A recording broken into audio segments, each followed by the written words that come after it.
Hello, Ryan here, aka Mac, and welcome. As if 317 wasn't already awesome, it just got even more awesome. Again. As always, a huge thank you to all of my patrons and channel members, in particular to my latest VIP channel member, Salvage Citizen. Thank you so much for your very generous support, it is truly appreciated. So, a new build for the Evocati dropped last night, this one being 3.17F. And it did just make 317 a little bit even more of a greater build. Now onto the patch notes. For location updates, they have added volumetric clouds to Hurston. So really happy to hear that they actually managed to do this, as they were not certain whether it would make it or not the last we heard on one of the Inside Star Citizens.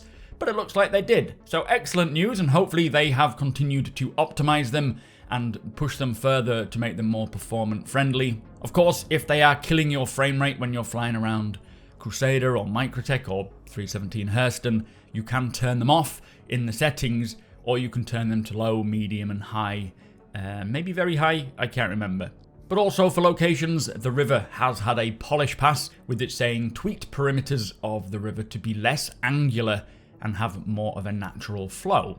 And finally, for locations, the coffee shop has had an art polish pass as well. Now for gameplay, they have done an inventory polish pass for ship component volumes and weights, so I'm assuming just making sure that their dimensions are as accurate as they can be. For core tech, there was a GPU particle performance pass, with it saying converted the Katu Owl and Apoa Nox thruster particles to render through the GPU instead of the CPU, which sounds like a good step forwards to spreading the load between the GPU and the CPU to make the game less CPU intensive and a bit more evenly spread.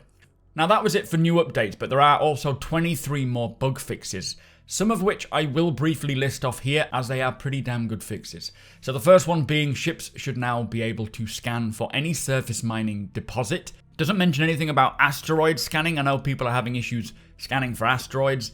Hopefully it brings a little fix for that as well, if it was the same issue, but it doesn't specify it. Players should now be able to pick up dead bodies using the tractor beam consistently. After death, the player should now consistently leave a corpse, which is a great fix, as I've heard many people have been suffering from this, not being able to go back and loot their own gear. Players should now no longer be able to leave the game quickly after dying to save their gear, so no more combat logging, thank God. The 300 series ships should no longer consume fuel at an unintended rate.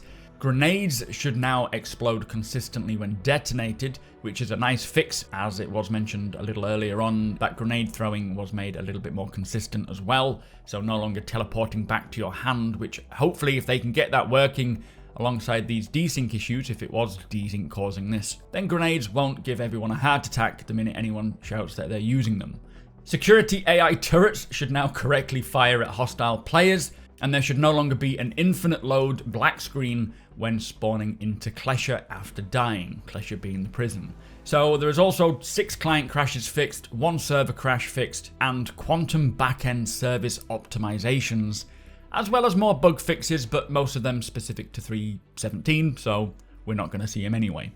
So a lot of great bug fixes there for many issues that I know a lot of you have been suffering from, including myself. Plus optimisations for the quantum system is great to hear. Can't wait to see the quantum simulation in action. And it is called the quantum simulation, not the quanta simulation, as quanta are the back-end AI. The overarching system for this is called quantum, which does get confusing because there's a lot of things that say quantum. Anyway, 3.17 is really shaping up to be a pretty epic start to the year, and if this is how it's going to go for the rest of the year, with more of these important changes rolling out, I will be extremely happy. Not to mention salvaging on Inside Star Citizen this week looked pretty damn satisfying, and as they say, that it's still intended for an upcoming release in Alpha 3.18, so happy days. Anyway, with that said, thank you so much for watching. If you do enjoy my content, please do consider subscribing and helping the channel to grow. Also, come and hang out over at twitch.tv/supermacbrother. We will certainly be jumping into 3.17 once it drops. Hit the thumbs up if you don't mind, it does do the channel a big favour, and tick that notification bell if you would like to be notified when my videos go live. Again, huge thank you to my patrons and channel members for your continued support. Thank you for watching, and I'll see you in the next one.